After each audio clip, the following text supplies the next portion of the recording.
কিয়ামতের দিন কঠিন বিপদের সময় সূর্যটা যেদিন মাথার কাছে চলে আসবে, জমিনটারে তামার জমিন বানিয়ে দেয়া হবে, তৃষ্ণার ক্ষুধার চোটে জিহ্বাটা বের হয়ে নাভির সামনে ঝুলবে, সবাই ইয়া নাফসি ইয়া নাফসি ইয়া নাফসি বলে চিৎকার মারবে। ওই কঠিন দিনে আমার গুনাহগার উম্মতের সুপারিশের জন্য স্পেশাল দোয়াটা আমি রেখে দিয়েছি।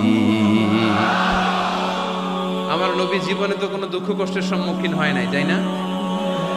না খেয়ে কতদিন ছিলেন এটার হিসাব নাই, পেটে পাথর বাঁধতেন।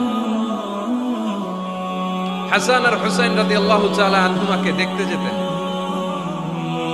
প্রায় দেখতে যেতেন। একবার দেখতে যেতে পারেন নাই, তারপরে গেলেন, যে দেখে হাসান হুসাইন ঘুমায় আছে। ফাতিমা রাদিয়াল্লাহু তাআলা আনহা খাবার রান্না করার অভিনয় করতেছে, খাবার রান্না করার অভিনয়।